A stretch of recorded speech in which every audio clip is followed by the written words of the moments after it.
Welcome to The Left Unsaid. I am one of your hosts, Patrick McElwee, joined by...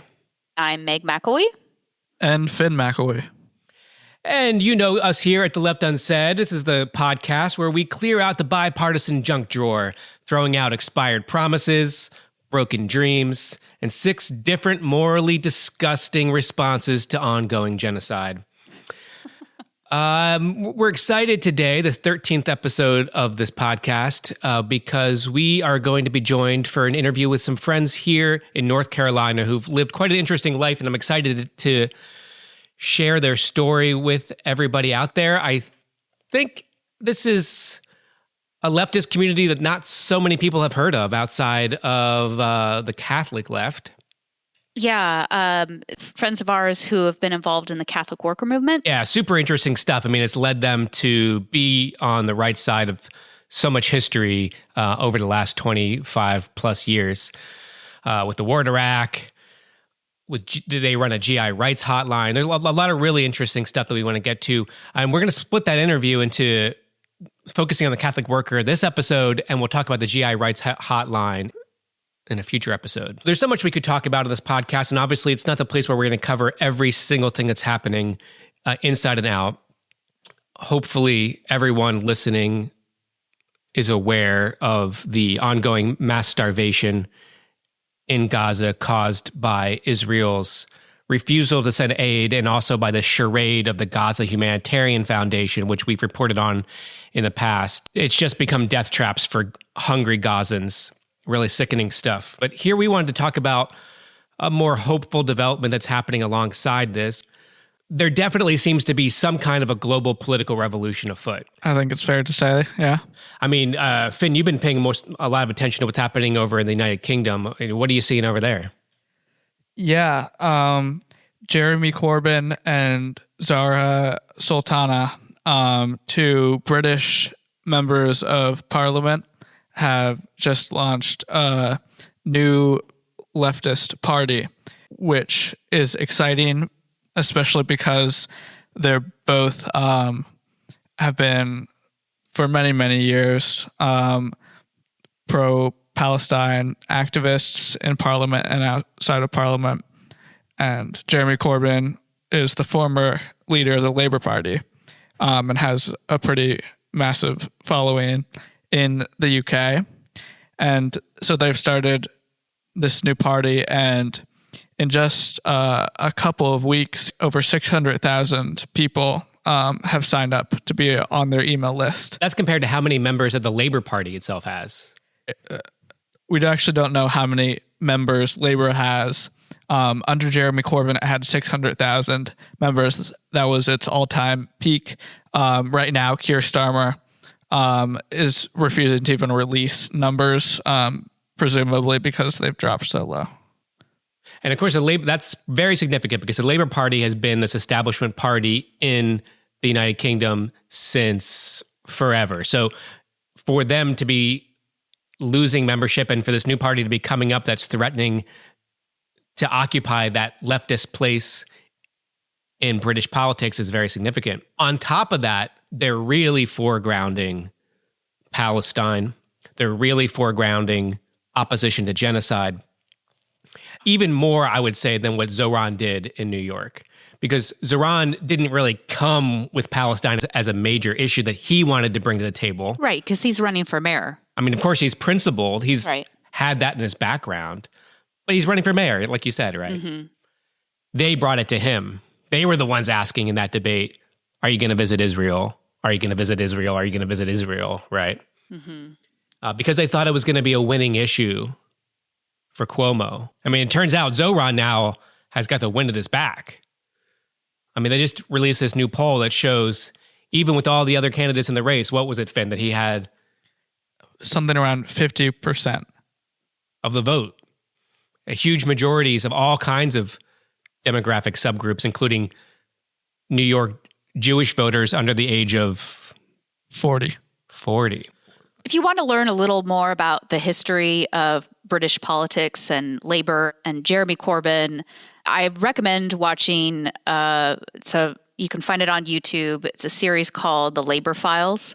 It really goes into the history of what's happened lately there. Because from my understanding of it, Corbyn was ousted largely based on his pro-Palestinian stance. Yeah, there was really like a weaponization of anti-Semitism against him, right? And I think it's so significant because I don't know that a lot of commentators out there have understood the degree to which this genocide and the acceptance of it, the backing of it, the funding of it is going to transform politics, because there's an enormous number of people who have live streamed this genocide, have seen these responses, which are completely unacceptable morally in every way. And it's becoming, you can see it here in the United States, it's becoming a litmus test for candidates because it's a way to know if someone is real or if they're bought. Yeah, like for example, our former governor here, Roy Cooper, in North Carolina, has just announced this last week that he's going to be running for a Senate seat that's being vacated by a Republican. And of course, Roy Cooper, Democratic governor, had a lot of support, but you move into federal politics and he is sending out all these emails, trying to get support, fundraise, and in none of them he is coming out and saying, that he wants this war to stop, wants the genocide to stop. He's saying none of that. Whenever I get an email or a text from him, I'm writing back and saying, what is your stance on the genocide in Gaza? Are you going to vote for this? Because we, the North Carolina residents, are sick of our money going to fund a genocide. We are sick of seeing what's going on there. We're sick of having politicians who are bought by the pro-Israel lobby. Yeah, 160,000 North Carolinians are getting kicked off of Medicaid because of Trump's big, beautiful bill. And, we don't want to have elected officials that are going to go vote to send another $10 billion to Israel to commit genocide rather than, give people in this country basic health care. And it's not just the people in this room who feel this way. Opinion poll after opinion poll is showing us just huge, dramatic swings among Americans, but among people at large outside of Israel on Israel's conduct in Gaza, which increasing numbers of people are calling genocide. It's been on Tucker Carlson. You had Mearsheimer on Tucker Carlson calling it a genocide. We're starting to see establishment politicians try to get ahead of this because they can see it just like the rest of us can see it. And so just this week, Bernie Sanders introduced a couple of resolutions that would cut off at least some weapons to Israel. And for the first time, we had a majority of Democratic senators vote in favor of cutting off some weapons to Israel. That's a very big achievement. And the question really that I would ask is, why is it happening now? And one explanation that's out there is because forced famine, the forced starvation of Gazans is a step too far. And I do think that that's got to be a factor, at least for some of these people. But I got to go further and say, if that's your red line, where have you been for the last 20 months? Right. This didn't start with the famine. There's been clear genocidal acts happening for so long now. I really believe it's because of the shift in the culture. These people have no choice now but to come out against it. It's like the tide is coming in and they just are going along with it, in other words. Yeah, a recent poll came out that found that only 8% of Democratic voters support what Israel's doing in Gaza. 8%. You're not going to find any other issue like that. It's like 70 to 8%. And, Republicans, it's becoming a much more partisan issue. But young Republicans are also there. Yeah, so I think the lesson for us is an important one. It's that culture matters. It's that what the public thinks ultimately does provide some kind of constraint. Now, obviously, we're not there yet. And it sadly has not come in time to save all the people who have been killed so far. But right, because the culture prior to this was one of more fear, right? A fear of being labeled anti-Semitic. Exactly. And now it's like we've broken those chains of the accusation of anti-Semitism. Like, again, recently, the article that came out, and I find it to be a bit of an eye roll and an embarrassment that a lot of people need to wait for the IDF to come out and themselves say that there's been no evidence of Hamas like stealing the aid, for example. Like even the Israeli military now is saying that there has not been evidence of Hamas stealing aid. So all these sort of like things, these like knee-jerk reactions that people used to say, they're just being proven to be lies. Yeah, there is definitely something sick about the fact that Palestinians aren't allowed to be witnesses to their own genocide, that they're never treated as credible. And that was said long ago about the Palestinians by Edward Said, Palestinian American scholar. And he made this point decades ago that Palestinians are never treated as credible witnesses to their own oppression. Yeah, it's infuriating to watch establishment journalists on air saying, well, once we are able to go in and see what's happening, we might uncover these things, as if there aren't hundreds of Palestinian journalists on the ground, like starving along with everybody else and giving everything to report on the atrocities that are happening there. And also as if the U.S. and Western media were these great saviors of telling us exactly what's happening in war zones, just like they did in Iraq and Afghanistan, right? Right. When they were given a lot more access. So I think the takeaway should be that we all should be emboldened to solidify this in the culture, to be speaking about this. To pressure our representatives and the people who are planning to run in this next election cycle. I mean, they need to be hearing from us constantly. It's a genocide, and if you're on the right side of opposing a genocide, then you're on the right side of history. And it's so clear. It's clear as day what's happening. It has to end. It has to end yesterday. It has to end now. So being on the right side of history is not something that anybody should shrink away from. Right. And look, if you have people in your life who are saying, well, that's bad, but we just need to like focus on what's going on here at home. Medicaid is being cut. PBS is being defunded. Yes, bad things are happening here, but they're both linked. It's not like domestic and international politics have nothing to do with each other. And so we need to be educating and bringing those people in to say, actually, they are linked. And people who can't be trusted to stand up for Gazans can't be trusted to stand up for you. Hear, hear. You know, I think we're going to see a wave now of centrist Democrats trying to reproduce what Zoran did in New York without any of the substance, right? They see it and they think, that's just style. That's just video editing. And we can pay people to video edit. We got money. And so you're starting to see it out there. Yeah, I think that's what Pete Buttigieg said in his last interview. Right, he said it out loud. I think a lot of people are focused on the leftism, the ideological leftism, that I think we shouldn't be so surprised that prevailed in a New York Democratic Party primary. But I think if my party wants to learn lessons from Mamdani's success that are portable to a place like Michigan, where I live, it's less about the ideology and more about the message discipline of focusing on what people care about. And then you see out in the wild this guy in New York, what's his name? Liam Elkind. He's running for the House of Representatives. He's trying to oust longtime Democratic Congressman Jerry Nadler. And he's running on this campaign of so-called generational change. He's 26 years old. But he's backed by a billionaire, Reid Hoffman, the guy who created LinkedIn, not coincidentally, the platform where you, too, can present yourself as a corporate shill.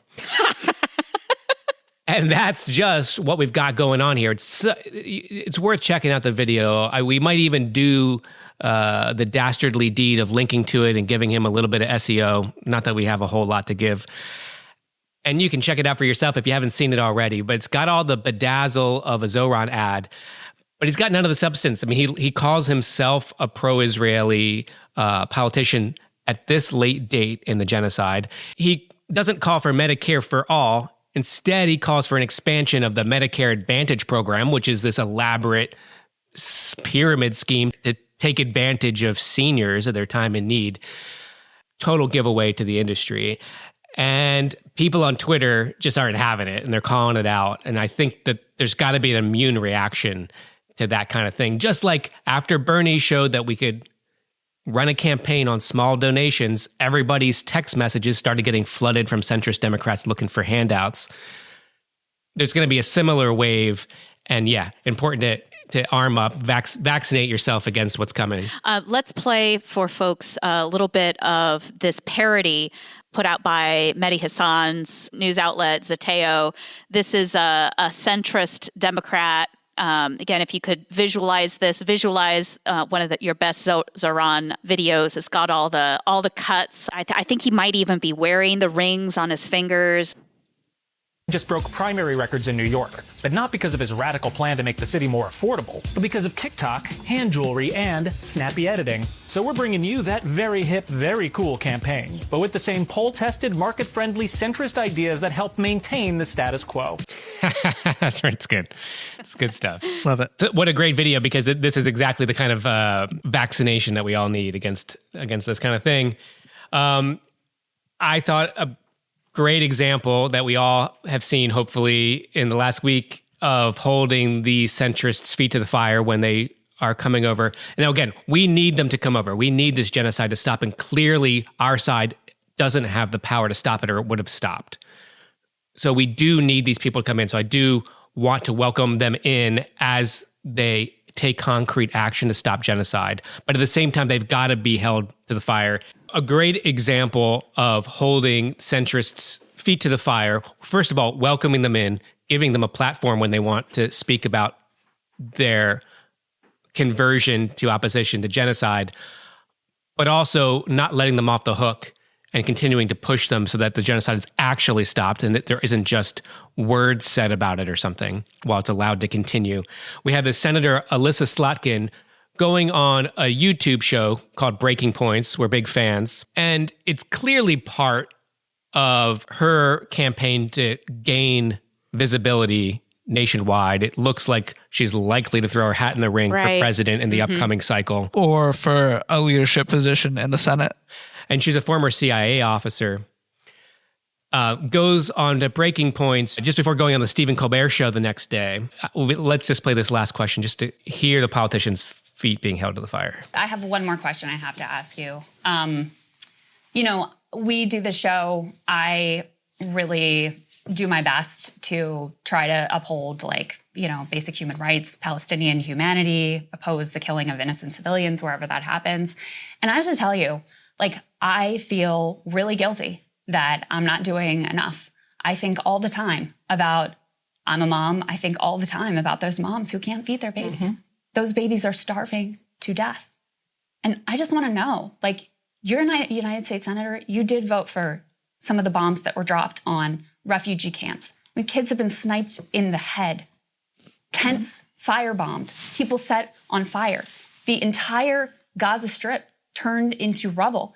And now we're seeing these emaciated bodies of babies starving to death every day. And I know what you can do. Does it eat you up?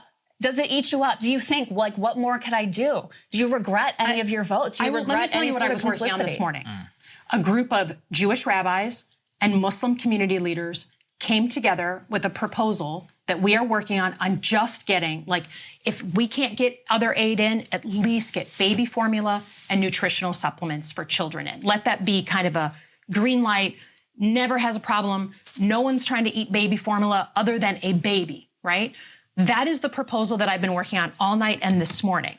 So in terms of what we're trying to do, there's not a moment that goes by that this isn't something that I'm working on and something that my own community, not online, but my own community has practical things that they want to do. They're willing to raise the money. They're willing to buy the formula. They're willing to do whatever we need to do to get it shipped in. That's how I spend my time. But you're not willing to cut off aid to Israel. That to me is the most effective thing that I can do today. So it's good she's doing something, but it's so sickening. It's so inadequate to say that you only want to feed babies. There's a lot of people starving in Gaza who aren't babies too. Well, it seems like a PR stunt, to be honest. Okay, I'm going to vote to continue this war, and I'm part of this war machine, but I'm going to provide them with a little toy or a little baby formula. It's a way to assuage your guilt, but it does nothing. And it's cover for the Israelis, because the problem isn't that there isn't aid or there isn't funds for aid. It's that Israel's denied them aid. So anyway, anyway, a great example. So of course, Senator Slotkin is not the only one out there, trying to say what she needs to say to potentially get a new position in the Senate or, run for president, get a slot for vice president. Who knows? All these centrists are out there, starting to play their game. We have, after a bit of a quiet time from Kamala, chit-chat that she was going to run for something in California. She's now pulled that idea, and looks like she's putting out her new book. It's called 107 Days, and I think that the gist of it is she kind of, who knows, maybe she lost because she only had 107 days to run. And you just got to give her a few more. She wants to give it a go again. The powerful still aren't getting it.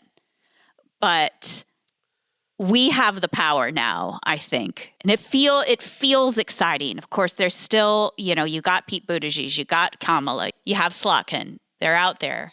Yeah, absolutely. I mean, there's no chance the establishment gives up power willingly. So we've been talking a lot in this show about some of the current shifts in culture. We'd like to step back a little bit and talk about strategies that people we know have taken to live an alternative to the dominant culture, which we all know has so many sicknesses: loneliness, isolation, self-improvement at the expense of community improvement, et cetera, et cetera. So we're just really excited to bring some friends of ours. It's Lenore Yarger, Steve Woolford, and their son, Quinn. Keeping with the theme of this family-based podcast, their family came over to chat with us and hang out with us one night, actually a couple weeks ago. I won't go too far into it, but I do think you're going to find it really interesting, the ways in which they've been able to forge alternatives to the dominant culture of isolated nuclear families. So I guess we should mention, and I don't know if this counts as nepotism or not, but we actually went camping together a few years ago, and that was a ton of fun. So just like a word to the wise, anybody who wants to get out here on this podcast, see if we could maybe make a camping trip together. First, you have to be stung by European hornets. Okay, so I mean, it's been a while. I think we established it's like 7 or 8 years since we were camping. And every single time I see Lenore or Steve or Quinn too, I didn't even realize I thought Quinn was too young to remember. They all know this one story about me. Patrick took one for the team. So I think as we arrived on the campsite, the ranger actually pointed out this particular tree to us. Yeah. Because the tree had like an infestation of European hornets, which is like a new invasive species of hornets that just came over. So like they didn't really know much about them when they were explaining them to us. They just were like, just be cautious. They're here, don't aggravate them, which we failed. And they said they were mean, but I don't think like they sufficiently said it. No, they didn't. They could have specified way more. I kind of like that they're being racialized as Europeans, though. I think American hornets sleep at night, but you go to the bathroom after dark, and the European hornets are alive and hunting you down. Well, and that was a big problem, was because they were attracted to white light or just the light on our flashlights. It was your skin, Pat. Yeah, for those who can't see, which is everyone. Irish. My skin's very white.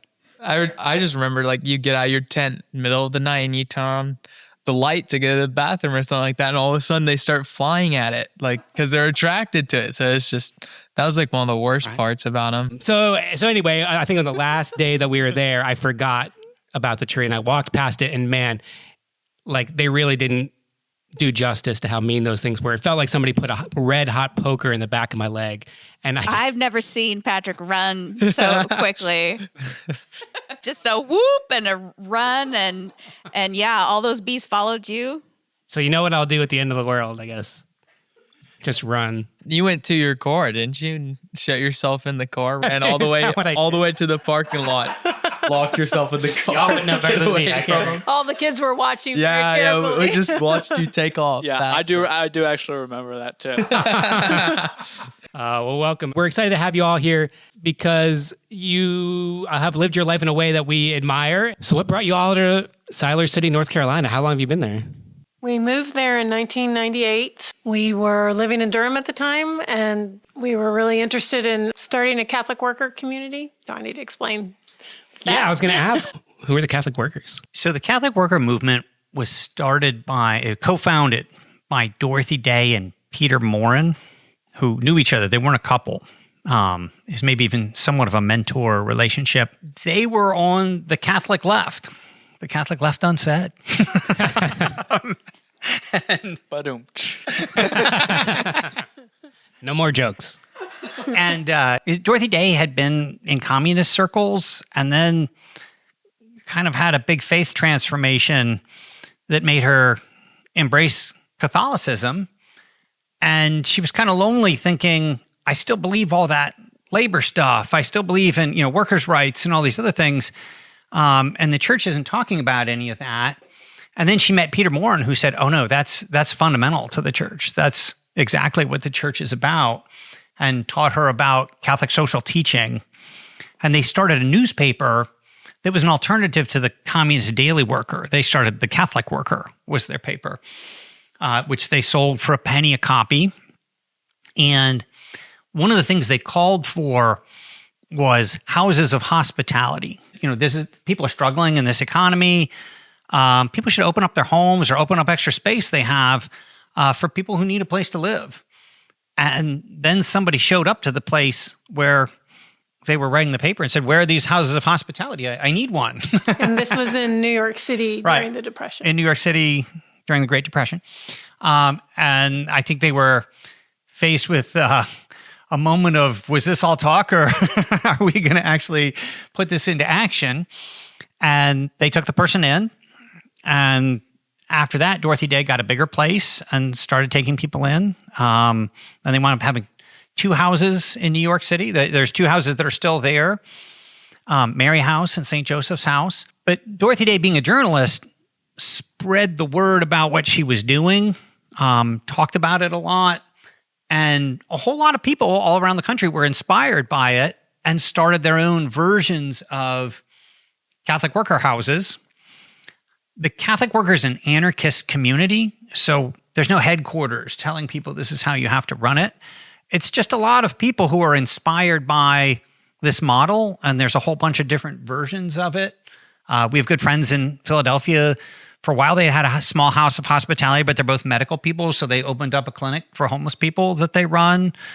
You have some more examples? Well, I was going to say that Peter had a vision of opening Catholic worker farms where scholars could be workers and workers could be scholars. He had a vision of just living off the land. He was a French peasant himself. So some of the communities that opened up were very rural. And so there are still today some Catholic workers that are living on some land, homesteading, growing food, also doing hospitality. That's kind of where we fall. But there's a number of different farms around the country. We have friends in Louisa, Virginia, the Little Flower Catholic Worker Farm.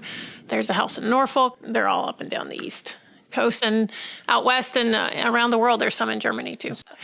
Well, and there is also a house in Washington, D.C. where Quinn and I are going to be spending the next 2 nights. Oh, yeah. Tell me about that. On a trip we're making there. Quinn and I are lobbyists with a group called Citizens Climate Lobby. Within the climate movement, I think there are so many different versions of people doing great and important jobs, and there's so many important jobs to do.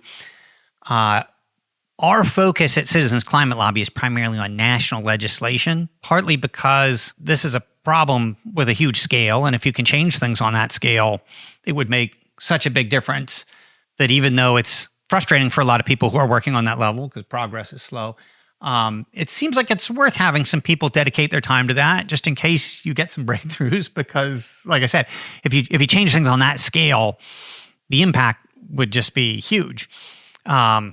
So we're going to D.C. with Citizens Climate Lobby for a conference followed by lobby meetings that we're going to be part of.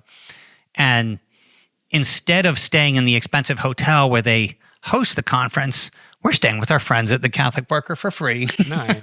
So you started a Catholic Worker house in Siler City, and that's where you live still. Is that right? So we had lived, Steve and I had met at a Catholic worker community out in Phoenix. And then we lived in Rock Island, Illinois for about 5 years. And then we moved back to North Carolina in 97. And we had the idea, we wanted to be closer to family. And we wanted to live in a rural enough area that we could try to raise a lot of our own food and practice some of what Peter was advocating, but also still offer hospitality. So we ended up out in Chatham County. We bought an old farmhouse. A lot of people contributed to helping us pay off our bank loan really quickly, and then we ended up paying those people back. So we got out of an enormous amount of interest doing that, interest payments. Ooh. Whoa. We got some thunder outside. And and renovated this old house and have been offering shelter there to mostly women and children who need a place to stay temporarily. One thing I'll add about the Catholic Worker that I think has a lot to do with its identity. There are groups, some of you have heard of, like the Salvation Army, that do sheltering. Mm-hmm. One of the things that makes the Catholic Worker different is Dorothy and Peter's vision. Dorothy Day used the phrase, the filthy, rotten system. I think her quote is, our problems come from our acceptance of this filthy, rotten system. And her idea is, if all we're doing is taking a society that neglects people and helping to clean up the mess, we're really helping that society keep going. Mm.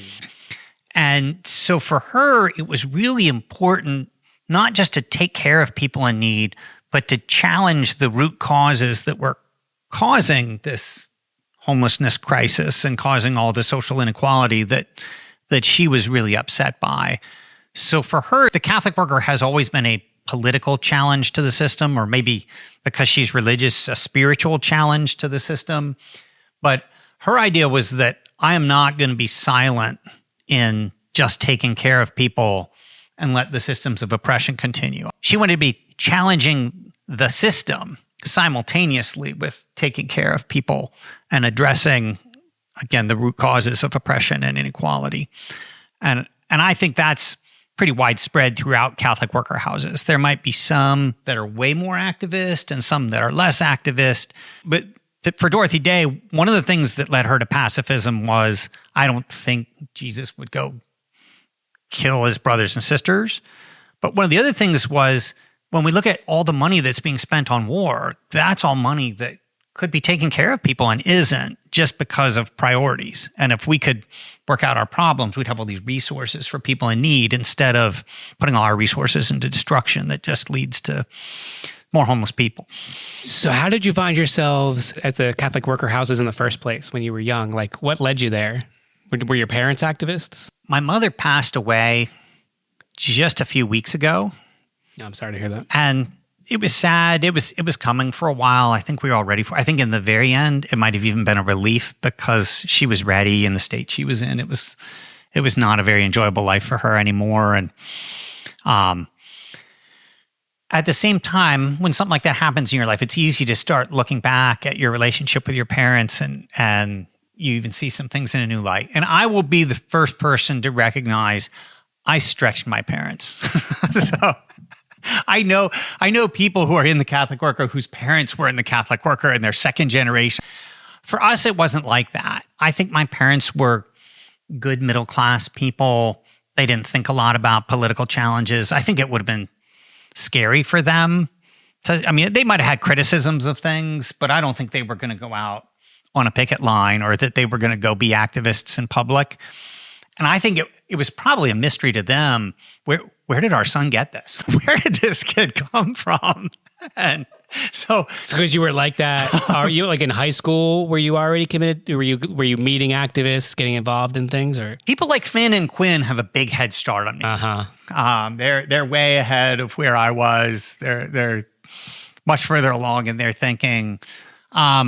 I remember, if I was going to talk about things early on, I remember a trip to New York City, seeing a woman with a shopping cart who was rooting through the trash. And I just remember on a gut level, I couldn't believe people were doing that. And my family went up to see, I guess you can go up in the Empire State Building, and you paid like $6 or something like that to go up, and then you got this great view of the city. It was amazing. I don't know where this came from, but I was like, how could I like go spend $6 for this view when there's this woman down there who's like pulling chicken bones out of the trash? $6 then it's probably like, $100. Who knows what it is? So a little like, do you know Peter Unger, the living high and letting die, that philosophy? I don't think I do.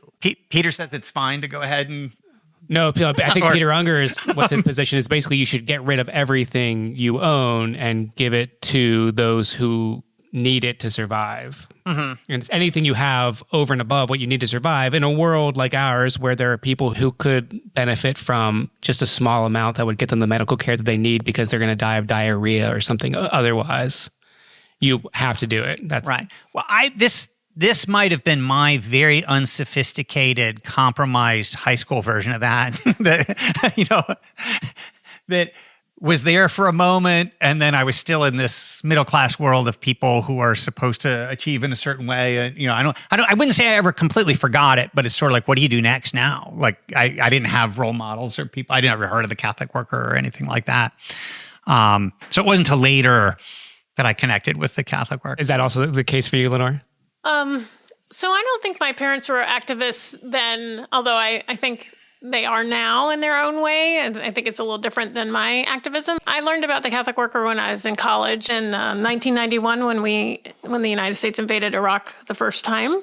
And there were a lot of demonstrations on campus against the war that I was a part of. And I met a priest who told me about the Catholic Worker. And I sat on the steps of the chapel reading The Long Loneliness by Dorothy Day and just really decided that was something I wanted to learn more about. So then when I graduated, I had visited a community in Phoenix, Arizona, and went out there to spend at least a year. And we cooked a huge soup line on the streets and had a couple of houses of hospitality. And that's where Steve and I met, actually. That's kind of how I fell into the Catholic Worker. And I think my parents would have loved me to move right into a job and to find security, financial security. But part of the Catholic Worker is to embrace simple living, voluntary. I mean, Dorothy would say voluntary poverty, so that we're in solidarity with the people that we're offering hospitality to and understanding kind of what they're going through. And so that piece of it was a little hard for, I think, our families to reconcile with for a while. But they came around eventually, and we probably became a little more stable over the years too. Yeah, and when I say I stretch my parents, I also want to give them credit. I think they were good sports about it. We put them in some situations that were just probably way outside their comfort zone, and they dealt with it pretty well. The first time they came to visit us, we were out in Phoenix and we cooked a soup line on the street for 100. We would serve hundreds of meals a night, and we knew a lot of the people who lived on the street by their first name, and it was a scene that had become very familiar to us while we were living out there. And then our parents would come visit, and we just you got to come down the soup line, see this, and we'd forget how this would feel to someone walking into this for the first time. They had some feelings about it, but I think they handled that pretty well. But you were certainly swimming upstream against the culture and the dominant culture. I mean, Steve, you went to the same undergraduate school that Meg and I went to, Notre Dame, filled with Catholics to the brim, and maybe then some. You could connect with Catholic social teaching while you were at Notre Dame, but it certainly wasn't the dominant culture. I mean, we aren't practicing Catholics, but I feel very connected to the Catholic left.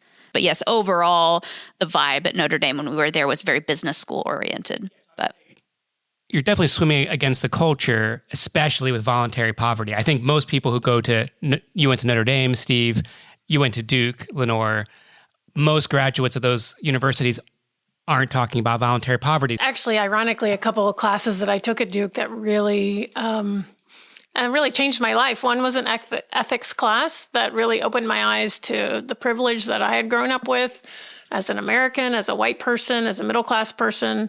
I also took I loved taking religion classes, and I studied the historical Jesus and really came to understand that he meant what he said when he said, take what you have and give to the poor, or, don't kill your enemies. I do think we made a lot of choices to try to live as simply as possible. And I think for the most part, that's been pretty easy. I think when you do bring 2 kids into the world and you're forcing your values on them, it gets a little trickier. And I think Quinn should probably speak to what it's been like for him. I think there's been times when, they didn't have maybe things that they would like to have, but we've lived very well. When your kids are really young, they don't know. They don't know a lot. You can you can get hand-me-down clothes from other kids and give them to them, and then you can go to thrift stores and get things. I'll never forget when my daughter was like talking to Quinn and other friends, and she's like, there's this place called Target.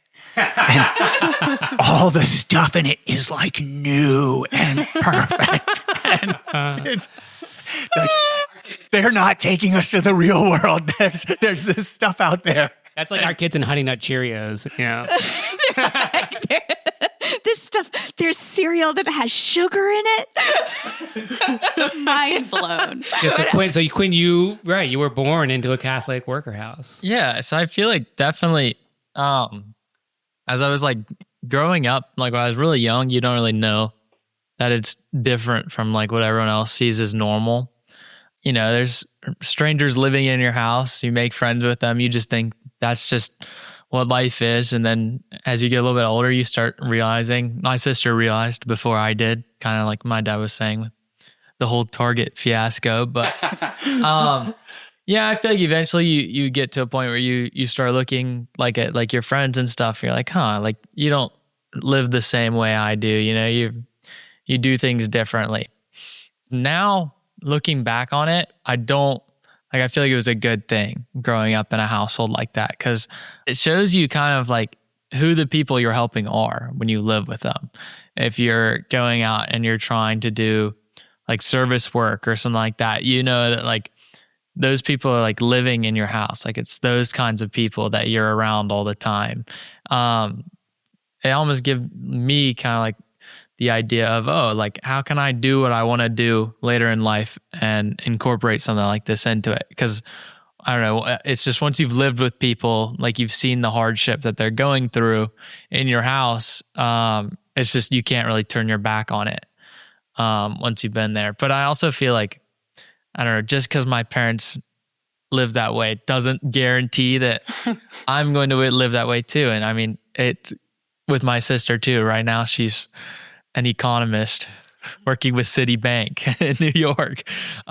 So I'd say having parents that believe in those things definitely does not guarantee that you will go on to lead a similar life. So you're not locked in. You're definitely not locked in, no. But I also think some of my favorite memories about hospitality, though, or when somebody would move out of the house and Steve and I are like kind of, taking a breath and saying, okay, we can just be the 4 of us for a minute here. And the kids are like, when's somebody else moving in? Like, when are they coming? And because like really, both of our kids are pretty social, and until they got to maybe be their teenager years, then they wanted a little more privacy. But, they were amazing ambassadors to all the people who came to stay with us. And there was one woman who left us a note after she left, and she said, thank you for helping me out during this hard time. And I just want you to know it was your daughter, Geneva, that really made me feel really at home here. And I really appreciated her. So. And how long would people stay with you? It vary. Sometimes just a couple days, sometimes a couple years. I mean, I think anywhere in between there. Yeah.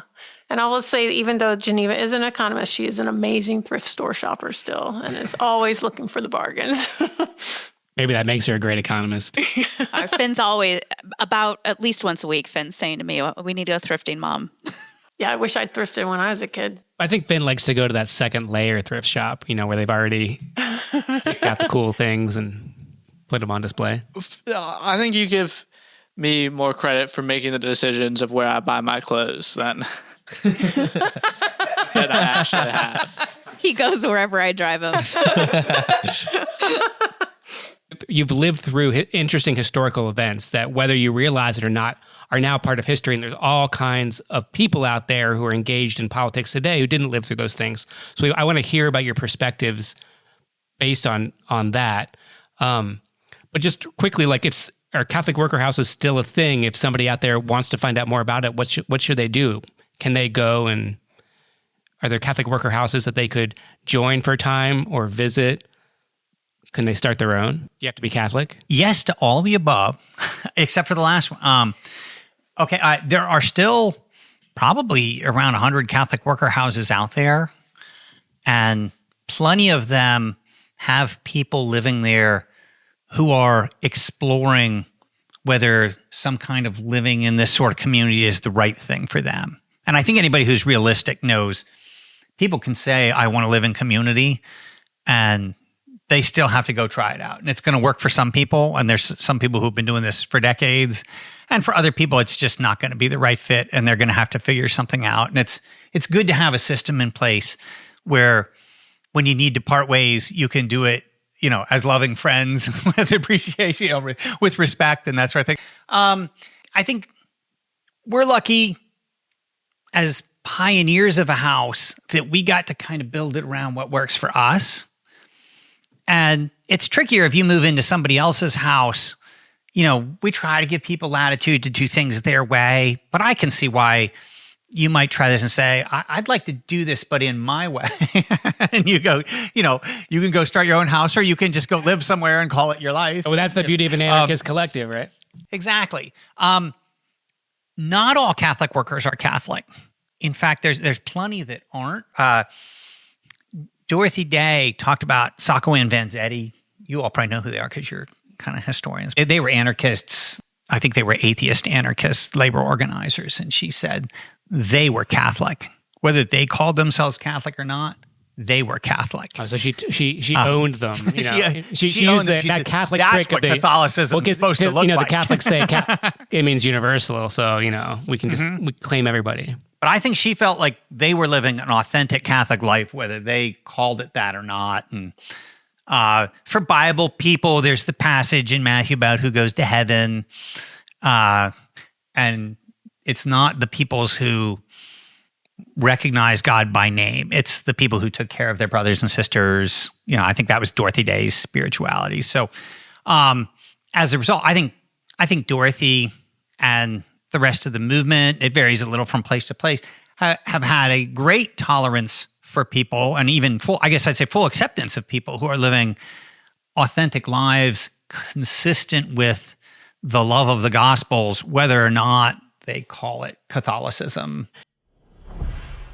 Well, I want to thank Steve, Lenore, and Quinn for joining us for that conversation. We're going to bring you part 2 in a future episode, because the way that they've lived their life has allowed them to be on the front lines of many political movements here in North Carolina. You go to a protest locally, they're here.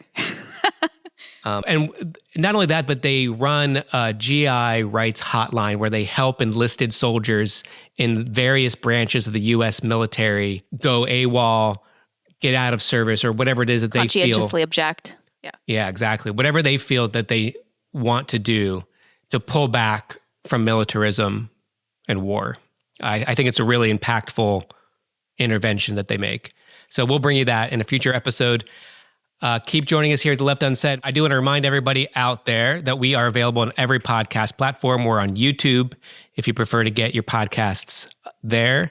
And you can come to theleftunsaid.net and sign up for our mailing list. We would love to stay in contact with you outside of the platforms that are owned by these billionaires. We're going to try to be coming out with episodes every 2, maybe 3 weeks for a little while, and we'll get back to a weekly schedule as soon as life settles down around here. All right, have a good week. All right, have a good week, everybody.